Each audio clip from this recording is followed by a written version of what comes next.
Saudari-saudaraku yang terkasih, apa yang dilakukan Yesus hari ini tampaknya memang mengherankan karena memang pada dasarnya ketika kita hendak makan kita sudah diajarkan untuk mencuci tangan terlebih dahulu. Tapi apa yang dilakukan Yesus? Jadi memang untuk keperluan higienis, untuk keperluan kebersihan kita memang harus menjaga kebersihan badan kita. Sehingga itu untuk kesehatan kita memelihara kesehatan kita. Tapi yang mau disampaikan Yesus hari ini bukan pada perkara itu. Melainkan yang mau disampaikan hari ini adalah apa yang ada di balik itu. Yang ada di balik yang lebih dalam daripada sekedar melakukan ritual. Daripada sekedar melakukan kegiatan-kegiatan lahiriah. Yakni yang dimaksudkan adalah pemaknaannya. Yang dimaksudkan adalah penghayatannya. Kita sekalian seringkali terjebak pada pada penampilan. Apa yang mau ditampilkan di hadapan orang, apa yang mau ditunjukkan kepada orang. Ini loh, saya punya citra yang baik seperti ini. Ditunjukkan lewat bagaimana dia berpenampilan, lewat bagaimana berbusana, bertutur kata dan sebagainya. Tetapi yang mau dimaksudkan Yesus adalah supaya apa yang keluar dari lahir itu, yang dari permukaan itu benar-benar munculnya dari dalam. Jangan sampai terjadi pemisahan.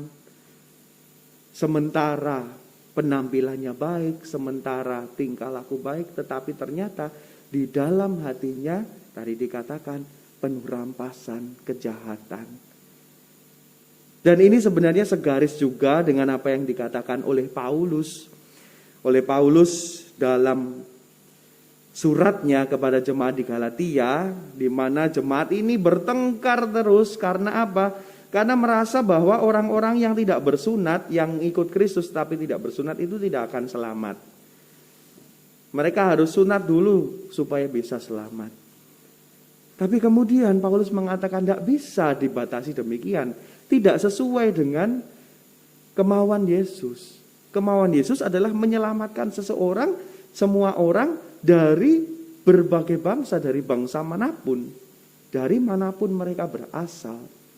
Jadi kalaupun dia tidak bersunat tetapi mengikuti Yesus, bukan karena sunatnya dia diselamatkan, tetapi karena imannya kepada Yesuslah dia diselamatkan. Maka saudari-saudaraku yang terkasih, dua hal ini menjadi bisa dibilang teguran dan juga peringatan kepada kita sekalian supaya dalam beriman kita sekalian benar-benar berusaha untuk masuk ke kedalaman, menyelami hati kita, menyadari segala kedosaan kita, diri kita sepenuhnya. Kita tidak bisa menyembunyikan itu semua dari Tuhan. Tuhan melihatnya, maka marilah kita jalani hidup kita dengan penuh kejujuran dan kerendahan hati. Tadi di awal perayaan Ekaristi kita mendengarkan pengantar bagaimana kita diminta untuk introspeksi diri, untuk selalu memeriksa diri kita. Dengan memeriksa diri kita, kita sekalian bisa dari hari ke hari bertumbuh, dari hari ke hari menjadi semakin serupa dengan Kristus. Dan yang lebih penting adalah kita tidak mudah untuk menghakimi orang lain. Kita tidak mudah untuk melihat kesalahan orang lain.